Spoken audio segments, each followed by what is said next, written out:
What's good, friendly ghost, and welcome back. Now, it's not quite Legend of Dragoon season. You know, the 21-22 Legend of Dragoon season has not begun just yet.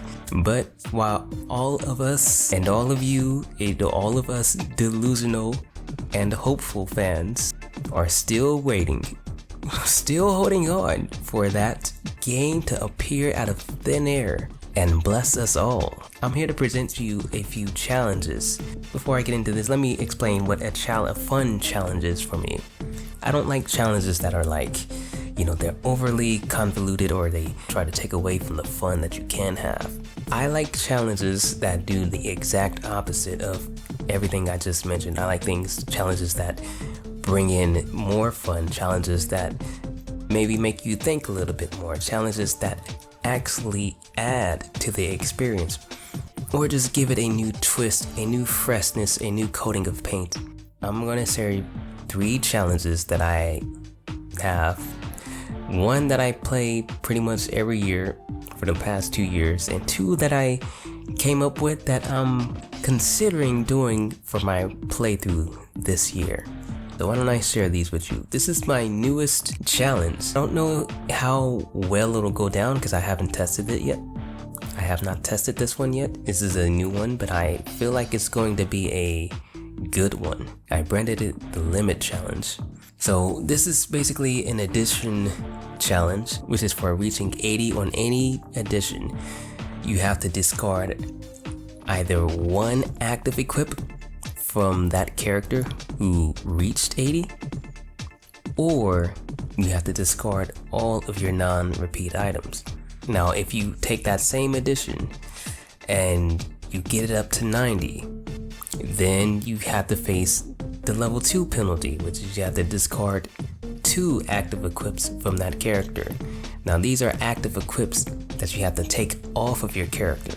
Whatever you're using, after that battle, you take it off of that character. You go in to discard, you scroll down to the bottom, which is a quick way to scroll down to the bottom is to press R2. You don't want to sort it because that makes it confusing trying to figure out what you got. Whatever you just unequipped will appear at the very bottom of that list. So this is what you're going to be doing whenever you face one of these penalties. If you max out in addition to 99, this is the final penalty. Now you have to discard all of the active equips from that character. No further penalty for that addition, however, will be counted. So you could use this addition freely from this point on without worrying about further consequences. But whenever you get another addition and you reach this benchmark, the 80s and the 90s and the 99, you have to go through the same method. And this challenge is put in place to try to, it's kind of to throw you off your guard, you know, to put you in a bit of an unexpected or unfamiliar territory. So now you're going to be delving into other equipments and other, you know, materials and try to mix and match and see what works, and it progressively gets harder, you know, as the further along you go in the game. And if you're trying to avoid, you know, now you can mix in strats where you could try to avoid throwing away your best items, your best equipments. So now you maybe go into some fights under equipped, you know, in hopes to preserve that equipment because you're going to use one of your better additions that are leveled out appropriately. And so you're going to want to sacrifice, and you know, you're going to have to play your cards. You're using your additions and having a sacrifice for using the powerful ones or using the well-developed ones. So this is the Limit Challenge. This, I haven't completely tried it out through the entire game. I tried it out for a little bit and it was pretty fun for me. It was pretty fun. I felt like it was something I can really get myself into. And this was probably what I'm going to be doing when I come back for the 21-22 LOD season. Now we move on to the second challenge that I've come up with that I've also have yet to completely try. This is one I call the Fallen Ally Challenge. Now with this one, it's pretty simple. You pour a drink out for the, etc, etc. Whenever one of your allies reaches 0 HP and they remain down, meaning they don't revive instantly, with the Holy Ankh or whatever have you. After that battle, immediately after that battle, you have to discard all of your healing HP items or discard every item except for your healing HP items. And if you don't have either or, then you're going to be forced to discard, the other. This is going to prevent people from power leveling, or just to add consequence for power leveling. And if you don't know what that is, I'll probably cover it later on in the tutorial, or you probably can already figure out what it is. So now you're going to, this puts you in a position where you're going to want to have at least one healing item at all times. If you don't, then you're going to be discarding, all of your inventory basically. This is more of an add-on, something that it's a challenge that's supposed to accompany another challenge. This is what I feel about this one. But it could work for a playthrough in and on itself.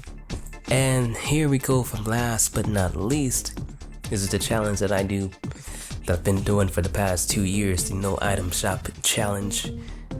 Now this one is pretty simple, just no access to item shops whatsoever, no purchases ever, but the only exception being for charm potions.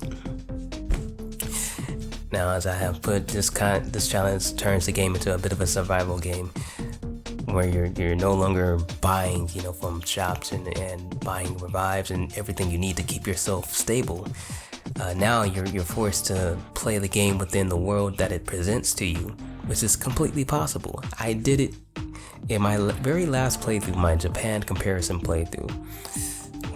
That was a long ass playthrough. That took a long time.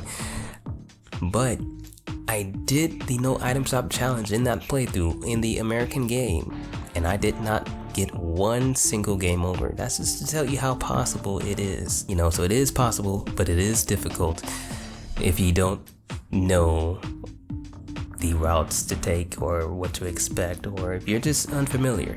So I say this challenge, the No Item Shop Challenge and the Edition Limit Challenge, are the two hardest challenges that I am presenting to you. I have both of them as a 5 out of 5 difficulty for experienced players. And then you're just feeling an urge to scratch an unstoppable difficulty.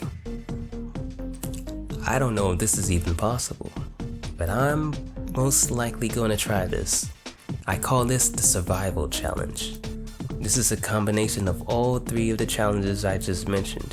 The edition limit, which means anytime your edition reaches 80 usages, you either toss away an active equipment from your character, or you toss away all of your non-repeatable items. When you reach 90 editions, then you toss away 2 active equips. If you reach 99 on the edition, then you toss away all of your character's active equips. And this goes for every single edition that reaches those levels for each respective character. The No Item Shop Challenge is pretty self-explanatory. The Fallen Ally Challenge. Whenever an ally falls down to 0 HP and doesn't revive, then you have to toss out all of your healing items, or you toss out every item except for your healing items. So this challenge, Survival Challenge, is a combination of all 3 of those challenges. That's going to be a doozy. That's going to be tough. No item shops, and you're actively engaging in 2 other challenges that are discarding your items potentially. The Fallen Ally penalty for discarding your items is going to be rough, combined with a No Item Shop Challenge. Could you imagine that? You've got one enemy gets an instant KO, and then you have to toss away either all of your heals or all of your other items except your heals. Could you imagine that? and you can't get those items back except for by exploring the natural world. You have to be the top of the top of the top of the top in experience and knowing the ins and the outs of this game, or you just have to be a daredevil like me. And that's why I'm thinking I want to do this challenge, and that's why I'm making this video in part, because I want it to be explained within its own right. So if there's anybody out there who would like to try any of these challenges, feel free. That's why I'm presenting it here, for you guys to try it out, experience it for yourself. Tell me what you think about it.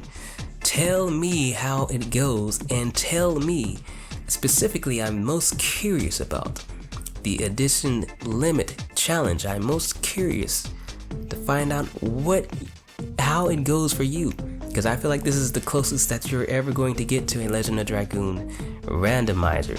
It's not a randomizer, but it has a bit of a randomness, a sneaking up from behind, unexpected chain of events approach to it. I'm interested to find out how it goes for you guys. What setups do you guys end up towards the end of disc 1, disc 2, disc 3, disc 4? What predicaments do you end up with the edition limit challenge, or any of these other challenges that you thought were interesting and you thought were fun? So let me know if you guys try any of these challenges, and let me know if you guys can beat any one of these challenges. I know you can beat the no item shop challenge. It may take some time, but you can beat it. You just have to plan it. You just have to route it out, perfectly for your party. But you can do it. But the other two challenges, I am not so sure that those are possible. So let me know. I'm going to be trying them out, in a couple of months. And with that, I bid you guys further adieu. May peace be with, always keep your heads up, deuces, those bows, adios, stay cool. And if you like this content, be sure to show some love, but always be sure to show that love to the people who matter to you. This is ITOwl bidding you farewell. Peace, much love, and stay cool. We may not have a new game, but we got plenty of ways to make them interesting and keep it living on and keeping the experience fresh. Stay cool. Deuces.